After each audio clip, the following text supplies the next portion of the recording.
ꯅꯨꯡꯊꯤꯜ ꯇꯥꯜꯂꯛꯇꯣ ꯃꯤ ꯆꯠꯊꯣꯛꯅꯈꯤꯕꯒꯤ ꯇꯥꯟꯖꯥ ꯂꯧꯔꯒ ꯂꯇꯥ ꯑꯃꯗꯤ ꯁꯨꯁꯤ ꯐꯤ ꯅꯥꯟꯅ ꯁꯦꯠꯂꯒ ꯊꯣꯔꯛꯄꯅꯤ. ꯁꯨꯁꯤꯅ ꯀꯥꯔ ꯊꯧꯔꯒ ꯂꯇꯥꯅ ꯇꯣꯡꯂꯤꯕꯅꯤ. ꯒꯥꯔꯤ ꯊꯧꯔꯒ ꯃꯆꯤꯟꯗꯁꯨ ꯂꯦꯞꯄ ꯅꯠꯇꯦ ꯑꯅꯤꯗꯣ. ꯑꯃꯒꯤ ꯑꯁꯣꯏꯕ ꯄꯨꯊꯣꯛ ꯄꯉꯥꯡꯗ ꯉꯥꯡꯅꯩ. ꯁꯨꯁꯤꯅ, "ꯅꯍꯥꯟ ꯏꯅꯦꯅ ꯍꯥꯏꯔꯛꯈꯤꯕꯗꯣ ꯃꯌꯥ ꯍꯥꯏꯕ ꯅꯠꯇ꯭ꯔꯣ ꯏꯃꯥ?" "ꯃꯥꯅꯤ ꯃꯌꯥ ꯍꯥꯏꯕꯅꯤ. ꯍꯣꯔꯦꯟꯗꯤ ꯊꯕꯛ ꯇꯧꯒꯦ." "ꯆꯤꯡꯂꯦꯝꯕ ꯑꯁꯤꯅ ꯂꯧꯕꯨꯛꯇ ꯑꯆꯥꯄꯣꯠꯀ ꯊꯤꯟꯕ ꯂꯥꯛꯑꯦ ꯍꯥꯏꯕꯗꯨꯗꯅꯤ ꯑꯩꯅ ꯍꯦꯟꯅ ꯉꯛꯏꯁꯦ. ꯃꯈꯣꯡ ꯏꯇꯦꯛ ꯇꯦꯛꯈꯩ ꯌꯥꯝ ꯆꯠꯂꯦ. ꯂꯇꯥ ꯑꯩꯅ ꯂꯦꯝꯅ ꯈꯛꯇꯣꯛꯏ ꯍꯥꯏꯕꯁꯦ ꯃꯈꯣꯏ ꯃꯆꯤꯟ ꯃꯅꯥꯎ ꯂꯣꯏꯅ ꯈꯪꯁꯅꯨ." "ꯑꯗꯨꯅꯤ ꯏꯃꯥ, ꯈꯔ ꯈꯪꯍꯟꯒꯗꯕꯅꯤ. ꯃꯈꯣꯏꯁꯦ ꯃꯤ ꯌꯥꯝ ꯎꯁꯤꯠꯇꯦ. ꯐꯖꯅ ꯊꯧꯀꯣ, ꯂꯝꯕꯤꯒ ꯑꯃꯨꯛ ꯁꯣꯏꯅꯅꯤ. ꯃꯇꯝ ꯌꯥꯝꯅ ꯃꯥꯡꯍꯟꯕ ꯌꯥꯕ ꯅꯠꯇꯦ." ꯆꯥꯎꯔꯥꯛꯄ ꯑꯃ ꯈꯪꯂꯒ ꯂꯥꯛꯄꯅꯤ. ꯌꯨꯝ ꯗꯥꯏꯔꯦꯛ ꯈꯪꯗꯕꯗꯨꯅ ꯍꯪꯂ ꯊꯤꯔꯛꯄꯗ ꯃꯌꯥꯈꯣꯏꯒꯤ ꯈꯣꯡꯗꯣꯡꯗ ꯒꯥꯔꯤꯗꯣ ꯈꯥꯝꯂꯦ. ꯑꯅꯤꯗꯣ ꯄ꯭ꯔ ꯃꯤꯀꯤ ꯂꯥꯏꯀꯤꯗꯒꯩ ꯆꯪꯉꯛꯂꯒ ꯁꯨꯃꯥꯡ ꯃꯌꯥꯏ ꯆꯕꯨꯛꯇꯨꯗ ꯂꯦꯞꯂꯒ ꯏꯃꯨꯡꯗ ꯑꯣꯟꯁꯤꯜꯂꯒ ꯂꯥꯛꯇꯅ ꯀꯧꯔꯤ. "ꯍꯣ, ꯃꯤ ꯂꯩꯇ꯭ꯔꯣ? ꯑꯝꯇ ꯇꯥꯗ꯭ꯔꯣ?" ꯏꯃꯨꯡꯗꯩ ꯃꯌꯥꯒꯤ ꯃꯃꯥ ꯄꯥꯟꯊꯣꯏ ꯊꯣꯔꯛꯂꯒ ꯃꯥꯡꯒꯣꯜꯗ ꯂꯦꯞꯂꯔꯦ. ꯍꯥꯟꯅ ꯁꯛꯈꯪ ꯃꯥꯏꯈꯪꯅꯕ ꯅꯠꯇꯕꯅ ꯍꯥꯏꯐꯦꯠ ꯃꯨꯟꯅ ꯌꯦꯡꯅꯗꯨꯅ ꯍꯪꯂꯛꯏ. "ꯀꯅꯥ ꯑꯣꯏꯔꯕꯅꯣ?" ꯂꯇꯥꯅ, "ꯑꯩ ꯆꯤꯡꯂꯦꯝꯕꯒꯤ ꯃꯃꯥꯅꯤ." ꯄꯥꯟꯊꯣꯏꯗꯤ ꯋꯥꯗꯨꯗ ꯍꯦꯟꯅ ꯃꯨꯉꯛꯈ꯭ꯔꯦ. "ꯆꯤꯡꯂꯦꯝꯕ ꯍꯥꯏꯗꯤ ꯀꯅꯥ?" "ꯅꯆꯥꯅꯨꯄꯤꯅ ꯐꯥꯗꯣꯏ ꯍꯣꯠꯅꯔꯤꯕ ꯑꯩꯒꯤ ꯏꯆꯥ ꯆꯤꯡꯂꯦꯝꯕ." ꯂꯇꯥꯒꯤ ꯊꯋꯥꯏ ꯎꯁꯤꯠꯇꯕ ꯃꯤ ꯑꯃꯕꯨ ꯀꯔꯤꯁꯨ ꯈꯟꯅ ꯉꯥꯡꯂꯛꯄ ꯃꯑꯣꯡꯗꯨꯗ ꯄꯥꯟꯊꯣꯏ ꯁꯥꯎꯅꯤꯡꯂꯛꯏ. ꯑꯗꯨꯕꯨ ꯃꯤꯇꯣꯞꯅꯤ ꯍꯥꯏꯅ ꯇꯞꯅ ꯐꯥꯊꯖꯔꯒ ꯐꯖꯕ ꯂꯣꯟꯗ ꯄꯥꯎꯈꯨꯝ ꯄꯤꯔꯛꯏ. "ꯏꯆꯦ, ꯃꯤꯅ ꯇꯥꯕꯗ ꯅꯨꯡꯉꯥꯏꯔꯣꯏꯗꯕ ꯍꯪꯒꯣꯏꯕ ꯋꯥꯗꯤ ꯍꯥꯏꯅꯒꯨꯝꯁꯤꯗ. ꯂꯩꯇꯦ ꯂꯥꯏꯔꯦ ꯍꯥꯏꯔꯁꯨ ꯃꯤꯉꯣꯟꯗꯗꯤ ꯏꯃꯥ ꯏꯆꯥꯅ ꯅꯣꯡꯃꯇ ꯀꯥꯏꯈꯤꯕ ꯂꯩꯇꯦ. ꯍꯟꯗꯛꯇꯤ ꯁꯨꯁꯤ ꯌꯥꯎꯁꯤꯜꯂꯛꯏ. ꯅꯆꯥꯅꯨꯄꯤꯗꯣ ꯂꯩꯇ꯭ꯔꯣ?" "ꯑꯩꯒꯤ ꯏꯆꯥꯅꯨꯄꯤꯗꯤ ꯋꯥꯔꯦꯝ ꯊꯧꯔꯦ ꯉꯥꯡꯕꯁꯨ ꯆꯠꯇꯦ. ꯏꯃꯨꯡꯒꯤ ꯑꯋꯥꯠ ꯑꯄꯥ ꯃꯦꯟꯅꯕ ꯂꯧꯔꯥꯡ ꯁꯨꯕ ꯆꯠꯈꯤ." ꯁꯨꯁꯤ ꯂꯇꯥꯗ ꯑꯣꯟꯁꯤꯜꯂꯒ, "ꯏꯃꯥ, ꯂꯋꯥꯏ ꯂꯧꯊ꯭ꯔꯥꯎꯅꯤꯁꯦ ꯃꯌꯦꯛ ꯑꯗꯨꯝ ꯁꯦꯡꯉꯛꯇ꯭ꯔꯣ? ꯏꯁ, ꯂꯩꯁꯥꯕꯤ ꯃꯥꯅ ꯀꯛꯏ ꯆꯨꯈꯩ ꯂꯕꯨꯛ ꯀꯨꯝꯃꯤꯅꯤꯅꯦ. ꯍꯣ, ꯄꯥꯝꯖꯗꯦ, ꯁꯨꯛꯄꯥꯝ ꯄꯥꯝꯖꯗꯦ ꯏꯅꯥꯎꯅꯨꯄꯤ ꯑꯣꯏꯕꯒ." "ꯏꯃꯥ, ꯏꯁꯤꯡ ꯈꯤꯇ ꯍꯟꯕꯤꯔꯛꯀꯦꯔꯥ?" ꯈꯣꯟꯖꯦꯜꯗꯨꯗ ꯃꯈꯣꯏ ꯄꯨꯜꯂꯞ ꯑꯣꯟꯊꯣꯛꯂꯒ ꯌꯦꯡꯉꯤ. ꯃꯌꯥ ꯃꯈꯨꯠꯇ ꯂꯤꯇꯔ 2 ꯆꯟꯕ ꯕꯣꯇꯜꯗꯨ ꯄꯥꯏꯔꯒ ꯂꯩꯔꯝꯃꯤ. ꯇꯊꯛ ꯁꯨꯃꯥꯡꯗꯨꯗ ꯂꯦꯞꯂꯤꯕꯤ ꯅꯨꯄꯤ ꯑꯅꯤꯗꯨꯗꯁꯨ ꯌꯦꯡꯂꯤ. "ꯑꯣ, ꯅꯪ ꯑꯣꯏꯔꯦ ꯃꯌꯥ ꯍꯥꯏꯁꯦ?" ꯁꯨꯁꯤꯅ ꯃꯌꯥꯗ ꯌꯦꯡꯂꯒ ꯍꯥꯏꯕꯅꯤ. "ꯍꯣꯏ, ꯀꯅꯥ?" ꯁꯨꯁꯤꯅ ꯈꯨꯝꯕ ꯅꯪꯗ꯭ꯔꯤꯉꯩ ꯄꯥꯟꯊꯣꯏꯅ ꯑꯣꯛꯂꯒ, "ꯕꯦꯝꯃ, ꯂꯥꯛꯑꯣ, ꯏꯁꯤꯡꯗꯣ ꯏꯃꯥ ꯍꯥꯜꯂꯒꯦ." ꯃꯌꯥꯁꯨ ꯑꯅꯤꯗꯨꯗ ꯌꯦꯡꯅ ꯃꯥꯡꯒꯣꯜ ꯀꯥꯈꯠꯂꯒ ꯂꯦꯞꯄꯤ. "ꯑꯩꯁꯦ ꯆꯤꯡꯂꯦꯝꯕꯒꯤ ꯃꯃꯥꯅꯤ. ꯑꯗꯨꯒ ꯁꯤꯅ ꯆꯤꯡꯂꯦꯝꯕꯒꯤ ꯃꯇꯩꯃ." ꯂꯇꯥꯗꯣ ꯃꯌꯥꯗ ꯃꯁꯛ ꯇꯥꯛꯂꯛꯂꯤꯕꯅꯤ. ꯃꯌꯥ ꯋꯥꯍꯩ ꯈꯔꯗꯨ ꯇꯥꯔꯒ ꯃꯃꯥꯒꯤ ꯃꯥꯡꯗ ꯃꯤꯄꯥꯏꯕ ꯄꯣꯛꯂꯛꯏ. ꯐꯂꯞꯁꯨ ꯃꯃꯥꯗ ꯌꯦꯡꯂꯤ. ꯂꯇꯥꯅ ꯃꯈꯥ ꯇꯥꯔꯛꯏ. "ꯍꯧꯔꯛꯐꯝ ꯃꯊꯣꯡ ꯆꯥꯗꯕꯒꯤ ꯍꯧꯅꯕꯤ ꯊꯤꯛ ꯅꯦꯝꯕꯅ ꯊꯥ ꯂꯥꯝꯅꯕ ꯍꯣꯠꯅꯔꯤꯕꯗꯣ ꯈꯔ ꯊꯨꯅ ꯈꯣꯡꯕꯝ ꯍꯟꯗꯣꯛꯎ. ꯏꯆꯥ ꯅꯨꯄꯥꯗꯣ ꯗꯣꯛꯇꯔꯅꯦ. ꯅꯈꯣꯏꯒꯤ ꯂꯝꯕꯥ ꯇꯧꯕ ꯌꯥꯔꯣꯏ." "ꯏꯕꯦꯝꯃ, ꯅꯁꯛꯇꯤ ꯐꯖꯩ ꯍꯥꯏꯕꯨꯅꯦ. ꯑꯩꯈꯣꯏꯗꯗꯤ ꯃꯤꯅꯥꯏ ꯐꯥꯎꯕ ꯆꯟꯅꯔꯣꯏꯅꯦꯍꯦ." ꯌꯥꯎꯖꯅꯤꯡ ꯁꯨꯁꯤꯁꯨ ꯍꯦꯛꯇ ꯌꯥꯎꯁꯜꯂꯤ ꯃꯩ ꯍꯧꯔꯤꯉꯩ ꯃꯇꯥꯡꯗꯨꯗ.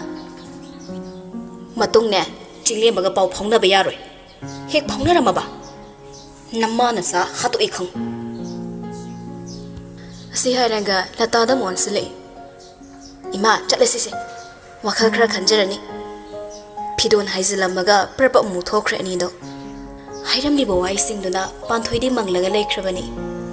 ꯃꯈꯣꯏꯅ ꯇꯁꯦꯡꯅ ꯂꯥꯜꯂꯕ ꯃꯔꯥꯜ ꯂꯩꯔꯕ ꯃꯤꯁꯛ ꯑꯃꯒꯨꯝ ꯋꯥ ꯐꯥꯎꯕ ꯍꯥꯏꯐꯝ ꯈꯪꯈꯤꯗ꯭ꯔꯕꯅꯤ. ꯃꯈꯣꯏ ꯑꯅꯤꯅ ꯊꯣꯛꯈꯤꯕꯗꯣ ꯄꯥꯟꯊꯣꯏ ꯄꯦꯟꯗ ꯃꯤꯠꯌꯦꯡ ꯑꯃ ꯌꯦꯡꯂꯒ ꯂꯩꯍꯧꯕꯅꯤ. ꯃꯌꯥ ꯃꯃꯥꯗ ꯑꯣꯟꯁꯤꯜꯂꯛꯏ. ꯇꯞꯅ ꯃꯃꯥꯒꯤ ꯃꯁꯥ ꯊꯦꯡꯂꯒ, "ꯏꯃꯥ." ꯄꯤꯔꯣꯏꯅꯕ ꯃꯤꯠꯌꯦꯡꯅ ꯄꯥꯟꯊꯣꯏ ꯃꯆꯥꯅꯨꯄꯤꯗ ꯌꯦꯡꯂꯛꯏ. ꯈꯪꯍꯧꯗꯦ ꯃꯥꯒꯤ ꯈꯨꯕꯥꯛꯇꯨꯅ ꯃꯆꯥꯒꯤ ꯃꯁꯥꯗꯨꯗ ꯄꯣꯞ ꯍꯦꯛꯇ ꯊꯥꯖꯤꯜꯂꯒ ꯐꯨꯕ ꯍꯧꯔꯛꯂꯦ. ꯃꯃꯥꯒꯤ ꯃꯇꯧꯗ ꯃꯌꯥꯁꯨ ꯀꯞꯂꯦ. ꯃꯃꯥꯅ ꯃꯥꯕꯨ ꯏꯟꯕꯣꯏ ꯀꯩꯕꯣꯏ ꯇꯧꯔꯛꯄꯗꯨꯗ ꯃꯥꯁꯨ ꯃꯥꯡꯒꯣꯜ ꯆꯨꯔꯤ ꯇꯥꯐꯝꯗꯨꯗ ꯇꯨꯁꯤꯜꯂꯤ. ꯃꯗꯨꯅ ꯄꯦꯟꯗ꯭ꯔ ꯃꯥꯜꯂꯦ. ꯄꯥꯟꯊꯣꯏꯗꯤ ꯁꯨꯃꯥꯡ ꯀꯨꯝꯈ꯭ꯔꯒ ꯍꯤꯡꯒꯣꯜꯗ ꯁꯝꯕꯜ ꯈꯥꯔꯝꯕꯒꯤ ꯆꯩ ꯑꯃ ꯂꯧꯔꯒ ꯃꯌꯥꯗ ꯍꯟꯖꯤꯟ ꯀꯟꯈ꯭ꯔꯦ. ꯃꯌꯥ ꯆꯩꯅ ꯀꯜꯂꯛꯂꯤꯕꯗꯣ ꯂꯦꯞꯅꯕ ꯃꯃꯥꯗ ꯃꯈꯨꯠ ꯍꯣꯟꯅꯔꯒ ꯍꯥꯏꯖꯩ. "ꯏꯃꯥ, ꯑꯩꯅ ꯏꯃꯥ, Naiba ima. Ay lanjari ima. Ay lanjari ima. Wari dutade panthoi. Wadi ngangda masu kablamani. Mamit anido pina pumtup thumat kramani. Maya makutlonarabadagi mamagi makhongkole. Ima, ay matung maaga pa phongnararoi. Ay ima na haibaloy ilage. Ima, ay lanjari ba ima. Ay lali ima. Ay ima bo mo ikay ba nang halaroi. Nacha lanjari ima. Panthoi machabu purambado liplaga. Jaido makuttagi na thokre. Masu makhada gitfam tharaga kaplaga lekre. Karigino. Nang nawa khalas yam khantaram drisibo. Maya mamagi mathada changsilaga konsili. Ima, ay lanjari ima. Ay mungak piyo ima. Panthoi ngayaki asawbana mang tharaga machabu pudo kibana amuk nungayaktre. Machagi makhong makut masado pairaga kadai kadai sukli ingli. Ima, ima ichabu mukhanda pura roine. Mayum yawra phaw maya wakhal mayam sina masado manglaga lakibani. Ma amana maram oiraga mama budi ikai phiro khuman ba pamdabana magi nungsibadi kathoklage khankre. Wai khara chinglem ba mangonda phongdok lambaduso magi thamoigi oiba asengba wasu natri. Mana chinglem ba nungsikidaba leite. Ahan ba nungsibaso mani khwaidagi nungsibasuni ma khaktani magi thamoigi khuraba kakhalda tumin kanasu khanganda lakcharakibado. Adubu tamlamdra male punsillo haina. Lama khangda angawba nongle amana khaidok pikre. Sabi sano anido. Somda chinglem mayum yobaga hana dauna walang songa ngamdre. Ma hospital dagi halagle adu ada haina. Imungi mi kanada so kariso hairamda magi rumda amuk chumdring changkrabani. Wakal phumang nare ngasigi mayagi ulamliba hairamliba kharaduna. Mangonda sawningba warauba leiramlasu phazana singtoki khanjarambani. Adubu pumnamak tayon nakre. Namidangi matamsu oire. Cha ising chaba khakta natana thabak ama tawbada nongmata kaunadaba chinglembani. Adubu ngasi mayamna chak chaba loisilakadora phaw thoraktabaduda mayamna khandrabasu nikmadi manawbu kedorabanu khalai. Kanasu chinglembabu hangde haibadi yaroi. Horakpadwaida nongdrensu amuk khakti hangkibani. Adubu nikmasu kaisu khanda lakcharani haina pakhum piki. Chak charamba nikto mayamdagi khara taptharakle. Nontharamba mamaido khazik mathakta nonkhatlaga ayingba amada yenglaga ngayakle. Ataiduni chaba loiraduna hagonnakre. Adubu nikmadi phamawre. Motrasu motpagum hanjin hanjin chakhum taklibi. Laisarom da haifet onsilaga tanaba moong dairi. Chinglembadi Laisa thabak tauna pakhum pire. Khangde ngasai de thorokti. Doctor di oyebo waribe amuk narazalo. Doctor di na baya de haiba malai bra. Hantak tinik su khumlamdre bakut hamtoklaga godkre. Chinglembagi kada karakpani. Chinglemba phamungda longni hiplaga phone do metlaga thau isa sada moong da leiramle. Chinglemba kedore. Mayam panik na famung nakalwai leplaga hairakpaduda Chinglemba sogolaga makhong diyan tharaga famung da fam nagalay. Pairamba phone duso mon maya insinkre. Kaso tokde. Chak chaba kumakri na kege. Lunch sakra heavy oine chakre. Hoy, adubo makhada kumlaga hoy ni maini haradi fay. Fare potharo. Horen chaninga adi chana base mala thamamage. Chinglemba so hoy haiduna lehore. Mon mayad insin kiwa phone do amuk putholaga ngasai dagi le palai ta tawriba number do amuk yengli call tawriba do pulap na yang khai lekre ngasai mayum hek halak badagi tawribani atubu pairak kadaba minadi pairak pakaw malai khidre ring dia do magcheli ma bu block sa pirakte so chop sa thamakte maram sina chinglemba mangwanda laknagi yauna laknaba ama bu thokre hena khorang khoi song na le block na trabaso sa chop tamak lai kibada adu khorang khoi song na ribase khara toy su pharamgadabani hantharamgadabani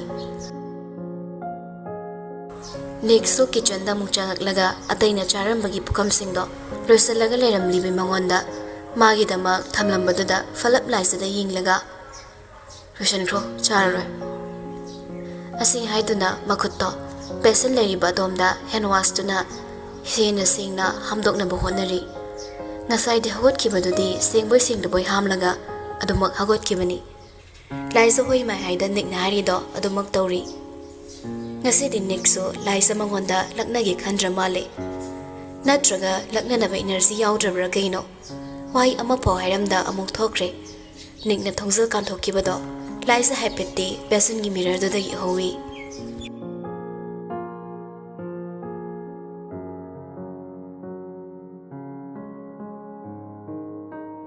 nongale fana nungai taba sauning baleraso thabakta de akaiba piba yaba nate matam chana ngasi su chali chattabasu yadabani soiba yadaba arubani maduso duty nga komba yade phone do leptana adumak tawbani adubu pairakpa kawba leitrabada phone do hanjin tawge tawsiluraga amuk so wakhal khalai madi labu kumlangmani phone su paramoi wakhal do lakpaga hanjin tawrambadu lepkre somda maya labuk chatpa natte ngarang dagi mayum dagi hendo kidrabani laikagi machin so men mangamde ninfun gangna bahokrabani trilem bamana ngarang dagi lepalaita phone hanjin torokibado khangdaba tadaba sunate thawaina khangsanna dabagum tasana dabagum paidrabani pairaga trilem bamana hairakadabu waisingado khangmana maram oiraga paidrabani trilem badagi tadana masa awaba singdo khanglibani thamoi kan bisu saduna haidok riba waisingduna ningsing hanjin mabu ottabasu natte yongkham thakta famlaga ngasai dagi wai ko bahaida phi saribani tanjadu da mi ama khangna korakpada saramba phi do leplaga mamai do laithokla yingle ine ke haige namadi imadi imung da leibani changu ine hal oirap toribani pi do karisu khande imung changre toina changtok saksin tawbusu mali ikoi da changki phidu sagi hobani adubu lang amata lambaduda amukum thakraga atat balangdo samnabu honaringe tanjadu dani imungdagi mamaga mane dugana wari sabagi khonjaldo sengpatrabusu waru tarakhi ho nupi ani dunane khunjingi pandukanda pole sinaraga ichana tawngambi maongda wari gado sitnana tamai karisu khamjadabi sase makhoi mani mamo ani duna tawngambi ni haidana sara sandokna bohotnaramle pawdo hek tabagane aisu chile ibasini makhoi singdasu aina maduda thajadana bane sengdo amabani adubu khara amadine nokna hobusu yauribani imungda sanariba wari kharando magi nakonga hek tarubaga sambauram balang anido paisilaga ngayaklei phana wana kauna bohna zarambani adubu amuke hena ningsing halare langdu thuna samjilaga ina kharamda prapap thoraklaga lebaki dari dada makhong ani do yantharaga famlaga lei taru yi khana thorakpani adubu hena mayek singlagli mamana manungda kabli mani da paudum sabado aisune sauning bandana ichada nani naroi khangda khaine chaina su phaniam kanbikri makhoina nganglamli basing ado taru bada aisu ikai boi sauning bai payment da bagi tawkibani laisa pharak bagi apam nuksi phauruba agi chagi maral oira mali laira bai khutine nuksi bayada mali je matung la adine ine bu koro ai makhoi ga wari sage ai khoi bu khongangi mi ni laira re haidana usittabani he kari ge to puning son thagani ai khoi sumi watena kairi mai chelaba leiba ki faklang da ngana maya mapi ira horak ke toy tarakta naba thinkat naba hotnari ba haidura mamai do mathak te yen khalaga sing na samanaraba tia thaktuda adumak yenglaga lei parak lalak pairiba angau bale chilso magi matau yengbagum pairamba su ileng khitre yengna machinda so samna solei iralne nangsiba khangning luba hege iral kainam tange devarne yom laga hairak pa wahai do taraga che khara puthok laga yenglambado leptuna mamai do natta masa phawonol khalei makhutta pairam ba pen do su tahankre devarna odi chatle haina haining badi poi ꯑꯗꯨꯕꯨ ꯍꯥꯏꯔꯨꯔꯒ ꯐꯤꯕꯝ ꯑꯃ ꯇꯥꯗꯈꯩ ꯁꯥꯎꯈ꯭ꯔꯅꯤ ꯈꯪꯕꯅꯔ ꯃꯗꯨꯃꯗꯤ ꯍꯥꯏꯔꯨꯗ꯭ꯔꯦ ꯅꯤꯛꯅ ꯋꯥ ꯉꯥꯡꯂꯛꯇ ꯇꯨꯃꯤꯟ ꯂꯩꯈꯤꯕꯗꯨꯗ ꯂꯥꯏꯖꯁꯨ ꯍꯥꯏꯅꯤꯡꯕ ꯋꯥꯗꯣ ꯀꯣꯏꯊꯣꯛꯇꯅ ꯍꯥꯏꯔꯛꯏ ꯀꯩꯒꯤꯅꯣ ꯆꯤꯡꯂꯦꯝꯕꯅ ꯆꯥꯛ ꯆꯥꯈꯤꯗ꯭ꯔꯤꯁꯦ ꯉꯔꯥꯡꯁꯨ ꯆꯥꯗꯦ ꯃꯥ ꯑꯩꯉꯣꯟꯗ ꯁꯥꯎꯅꯤꯡꯕꯒ ꯂꯩꯕ꯭ꯔꯥ ꯅꯤꯛꯁꯨ ꯍꯟꯅ ꯈꯔ ꯆꯤꯡꯅꯗꯨꯅ ꯂꯩꯔꯝꯕꯅꯤ ꯑꯗꯨꯕꯨ ꯂꯥꯏꯖꯅ ꯑꯁꯦꯡꯕ ꯑꯃ ꯍꯥꯏꯗꯨꯅ ꯃꯉꯣꯟꯗ ꯍꯪꯂꯛꯄꯗ ꯃꯥꯁꯨ ꯉꯥꯏꯍꯥꯛ ꯇꯨꯃꯤꯟ ꯂꯩꯔꯒ ꯄꯥꯎꯈꯨꯝ ꯄꯤꯅꯕ ꯍꯣꯠꯅꯔꯛꯏ ꯑꯗꯨꯕꯨ ꯂꯥꯏꯖ ꯃꯉꯣꯟꯗ ꯆꯤꯡꯂꯦꯝꯕ ꯃꯥꯅ ꯁꯥꯎꯅꯤꯡꯕ ꯅꯨꯡꯉꯥꯏꯇꯕꯒꯤ ꯃꯔꯝꯁꯨ ꯂꯩꯇꯦ ꯑꯗꯨꯅꯅꯤ ꯃꯗꯨꯗ ꯀꯌꯥ ꯊꯋꯥ ꯁꯥꯗ ꯈꯨꯝꯂꯛꯏ ꯆꯤꯡꯂꯦꯝꯕ ꯆꯥꯛ ꯆꯥꯈꯤꯗꯕ꯭ꯔꯣ ꯍꯣꯏ ꯆꯥꯈꯤꯗꯤꯌꯦ ꯕ꯭ꯔꯦꯛꯐꯥꯁ ꯆꯥꯕꯁꯨ ꯆꯪꯉꯛꯇꯦ ꯀꯔꯤ ꯑꯃꯨꯛ ꯇꯧꯔꯖꯥꯠꯅꯣ ꯃꯁꯤ ꯑꯉꯥꯡꯁꯤꯅ ꯃꯃꯥꯏꯗꯨ ꯃꯈꯥꯗ ꯍꯥꯏꯐꯦꯠ ꯂꯨꯛꯊꯔꯒ ꯃꯔꯨꯝ ꯃꯔꯨꯝ ꯁꯣꯟꯕꯅꯤ ꯑꯗꯣ ꯀꯩꯒꯤꯅꯣꯕ ꯃꯔꯝꯗꯣ ꯈꯪꯗꯦꯗ ꯍꯥꯟꯅꯒꯨꯝꯅꯤ ꯃꯥꯒꯤ ꯆꯦꯗꯨꯗ ꯀꯩ ꯀꯩꯅꯣ ꯏꯕꯗꯣ ꯍꯧꯕꯒ ꯈꯨꯝꯂꯛꯄꯅꯤ ꯔꯨꯝꯁꯨ ꯄꯨꯟꯗ꯭ꯔꯦ ꯑꯗꯨꯕꯨ ꯂꯥꯏꯖꯅ ꯁꯨꯝ ꯂꯦꯞꯂꯒ ꯀꯩꯒꯨꯝꯕ ꯑꯃ ꯉꯥꯏꯕꯒꯤ ꯃꯑꯣꯡꯗꯨꯗ ꯅꯤꯛꯁꯨ ꯇꯧꯔꯤꯕ ꯊꯕꯛꯇꯨ ꯂꯦꯞꯂꯒ ꯍꯪꯂꯛꯏ ꯀꯩꯗꯧꯔꯦ ꯑꯁ ꯀꯩꯗꯧꯔꯦ ꯄꯥꯎꯈꯨꯝ ꯄꯤꯕꯁꯨ ꯂꯣꯏꯗꯅ ꯀꯩ ꯄꯥꯎꯈꯨꯝ ꯑꯩꯉꯣꯟꯗ ꯁꯥꯎꯕ꯭ꯔꯥ ꯍꯥꯏꯕ ꯆꯤꯡꯂꯦꯝꯕꯅ ꯅꯤꯛꯇꯨ ꯃꯊꯧꯗ ꯑꯃꯨꯛ ꯃꯥꯏ ꯑꯣꯟꯁꯤꯜꯂꯒ ꯈꯨꯝꯂꯛꯏ ꯃꯁꯥꯗ ꯍꯪꯉꯣ ꯅꯔꯥ ꯂꯩꯔꯒꯅ ꯅꯁꯥꯅ ꯈꯪꯖꯔꯣ ꯅꯤꯛꯁꯨ ꯂꯛꯅꯕꯣꯏ ꯀꯩꯕꯣꯏ ꯍꯥꯏꯔꯛꯄꯅꯤ ꯑꯗꯨꯏ ꯅꯠꯇꯦꯕ ꯉꯔꯥꯡꯁꯨ ꯃꯪꯗ ꯆꯤꯡꯂꯦꯝꯕꯗꯣ ꯃꯊ꯭ꯋꯥꯏ ꯌꯥꯝ ꯅꯨꯡꯉꯥꯏꯇꯅ ꯎꯔꯝꯃꯤ ꯍꯣꯔꯦꯟ ꯃꯪꯗꯣ ꯊꯧꯔꯤꯅ ꯄꯨꯜꯂ ꯊꯝꯃꯝꯃꯣ ꯑꯩ ꯊꯧ ꯇꯧꯒꯦ ꯀꯌꯥꯝ ꯐꯥꯒꯤ ꯄꯥꯝꯕꯅꯣ ꯈꯪꯗꯦ ꯋꯥꯍꯪ ꯂꯣꯏꯔꯕ ꯅꯠꯇ꯭ꯔꯣ ꯂꯣꯏꯔꯗꯤ ꯊꯣꯛꯈ꯭ꯔꯣ ꯊꯕꯛ ꯂꯣꯏꯁꯟꯒꯦ ꯂꯣꯏꯗ꯭ꯔꯤ ꯌꯥꯝ ꯋꯥꯠꯂꯤꯌꯦ ꯁꯥꯎꯔꯝꯗꯅ ꯈꯨꯝꯂꯛꯄ ꯂꯥꯏꯖꯒꯤ ꯄꯥꯎꯈꯨꯝꯗꯨꯅ ꯑꯣꯏꯔꯦ ꯅꯤꯛꯄꯨ ꯅꯣꯛꯅꯤꯡꯍꯟꯕ ꯆꯦꯕꯥꯡꯗꯨꯗ ꯃꯤꯠꯌꯦꯡ ꯊꯝꯂꯒ ꯅꯣꯛꯃꯤ ꯅꯣꯛꯃꯤ ꯇꯧꯔꯤ ꯂꯥꯏꯖ ꯃꯥꯗꯤ ꯎꯕ ꯅꯠꯇꯦ ꯁꯤꯗꯅꯤꯅꯦ ꯃꯤꯌꯥꯝꯒꯤ ꯊꯕꯛ ꯇꯧꯔꯤꯕꯁꯤꯡꯅ ꯃꯤꯌꯥꯝꯒꯤ ꯋꯥꯀꯠ ꯍꯦꯟꯃꯜꯂꯛꯄꯗꯒꯤ ꯅꯦꯒ꯭ꯂꯦꯛ ꯆꯥꯔꯛꯏꯁꯦ ꯃꯔꯨꯑꯣꯏꯕ ꯄꯣꯏꯟꯇꯤ ꯑꯃꯠꯇ ꯍꯥꯏꯗ꯭ꯔꯕꯅꯤꯅ ꯅꯦꯒ꯭ꯂꯦꯛ ꯆꯥꯒꯦꯔꯥ ꯆꯥꯔꯣꯏꯔꯥ ꯄꯣꯏꯟꯇ ꯍꯥꯏꯒꯦꯔꯥ ꯍꯥꯏꯔꯣꯏꯔꯥ ꯃꯀꯣꯛ ꯊꯣꯡꯕ ꯑꯣꯏꯔꯗꯤ ꯃꯤꯌꯥꯝꯅ ꯍꯥꯏꯕ ꯋꯥꯁꯨ ꯈꯔ ꯇꯥꯕ ꯏꯃꯥꯒꯤ ꯏꯆꯦꯒꯗꯣ ꯍꯥꯟꯅꯗꯧꯅ ꯀꯤꯆꯟꯗꯁꯨ ꯆꯪꯉꯛꯈꯤꯗ꯭ꯔꯦ ꯁꯥꯎꯗꯅꯕ ꯈꯔ ꯍꯥꯏꯕꯤꯌꯣ ꯆꯥꯕꯗꯤ ꯆꯪꯉꯛꯄ ꯅꯠꯇ꯭ꯔꯣ ꯆꯪꯉꯛꯇꯕꯁꯨ ꯌꯥꯎꯏ ꯂꯥꯏꯖ ꯃꯁꯥꯗꯣ ꯃꯔꯩ ꯑꯃꯗꯤ ꯌꯥꯎꯔꯤꯕꯅꯤ ꯃꯥꯒꯤ ꯋꯥꯉꯥꯡꯒꯤ ꯇꯣꯟꯗꯨꯗ ꯑꯗꯨꯃꯛ ꯈꯪꯉꯤ ꯆꯪꯉꯛꯅꯕ ꯃꯟꯇ꯭ꯔ ꯑꯃ ꯇꯧꯁꯤꯔꯣ ꯁꯟꯁꯥꯗꯣ ꯄ꯭ꯔꯦꯁꯔ ꯀꯨꯀꯔꯗ ꯑꯃꯨꯔꯛ ꯑꯅꯤꯔꯛ ꯀꯥꯝꯕꯗ ꯃꯁꯥꯅ ꯑꯗꯨꯝ ꯆꯪꯖꯔꯛꯗꯧꯅꯤ ꯇꯣꯝ ꯑꯦꯟ ꯖꯦꯔꯤꯗꯧꯅ ꯃꯅꯝ ꯃꯥꯏꯀꯩꯗ ꯄꯥꯏꯔꯛꯑꯗꯧꯅꯤ ꯑꯗꯨꯗꯤ ꯅꯪꯁꯨ ꯆꯥꯛ ꯆꯥꯕ ꯆꯪꯉꯛꯇ꯭ꯔꯗꯤ ꯑꯩ ꯄ꯭ꯔꯦꯁꯔ ꯀꯨꯀꯔꯗ ꯆꯨꯔꯨꯞ ꯀꯥꯝꯃꯛꯀꯦꯀꯣ ꯂꯥꯏꯖꯒꯤ ꯀꯣꯆꯤ ꯑꯃ ꯀꯣꯠꯂꯒ ꯉꯥꯡꯂꯛꯄ ꯋꯥꯗꯨꯗ ꯍꯟꯗꯛꯇꯤ ꯅꯤꯛꯇꯣ ꯇꯁꯦꯡꯅ ꯈꯣꯟꯖꯦꯜ ꯈꯔ ꯊꯣꯛꯂꯒ ꯅꯣꯛꯊꯣꯛꯈ꯭ꯔꯦ ꯂꯣꯠꯄ ꯌꯥꯗ꯭ꯔꯦ ꯂꯥꯏꯖ ꯃꯥꯅ ꯈꯪꯈ꯭ꯔꯦ ꯎꯈ꯭ꯔꯦ ꯍꯣꯏ ꯑꯅꯤꯔꯛ ꯀꯥꯝꯃꯣ ꯑꯩ ꯐꯠ ꯄꯥꯏꯔꯛꯀꯅꯤ ꯑꯅꯤꯗ ꯅꯠꯇꯦ ꯑꯍꯨꯝꯂꯛ ꯀꯥꯝꯃꯛꯀꯦ ꯅꯪꯅ ꯑꯍꯨꯝ ꯍꯥꯏꯗꯣ ꯑꯩ ꯆꯤꯡꯅꯩꯀꯣ ꯂꯥꯏꯖ ꯊꯣꯛꯄ ꯍꯧꯔꯝꯕꯅꯤ ꯊꯣꯡꯁꯜ ꯀꯥꯟꯊꯣꯛꯀꯦ ꯇꯧꯔꯤꯉꯩ ꯅꯤꯛ ꯃꯥꯅ ꯍꯥꯏꯔꯛꯂꯤꯕ ꯋꯥꯍꯩꯗꯨꯗ ꯂꯦꯞꯈ꯭ꯔꯦ ꯑꯍꯨꯝꯗ ꯀꯩ ꯆꯤꯡꯅꯅꯤꯡꯉꯥꯏ ꯂꯩꯒꯦ ꯑꯃꯨꯛꯁꯨ ꯍꯥꯏꯅꯦ ꯍꯦꯟꯅ ꯆꯤꯡꯅꯈ꯭ꯔꯦ ꯑꯗꯨꯗꯤ ꯑꯍꯨꯝ ꯍꯥꯏꯁꯤꯗꯤ ꯑꯥꯏ ꯂꯚ ꯌꯨꯁꯨ ꯋꯥꯔꯗ ꯑꯍꯨꯝꯅ ꯁꯥꯏꯗꯅ ꯑꯇꯩꯁꯨ ꯂꯩ I like you you are mine I hate you ꯍꯥꯏꯔꯛꯂꯤꯕ ꯋꯥꯍꯩꯗꯨꯅ ꯅꯤꯛꯀꯤ ꯋꯥꯗꯣ ꯂꯦꯞꯍꯟꯈ꯭ꯔꯦ ꯂꯣꯏꯐꯥꯠꯇ꯭ꯔꯤꯉꯩꯗꯨꯗ ꯂꯥꯏꯖ ꯋꯥꯐꯝꯁꯤ ꯈꯛ ꯊꯝꯂꯝꯕꯗꯨꯅ ꯊꯣꯛꯈ꯭ꯔꯦ ꯅꯤꯛꯁꯨ ꯅꯣꯛꯂꯒ ꯂꯩꯍꯧꯔꯤ ꯂꯥꯏꯖꯒꯤ ꯃꯇꯧꯗ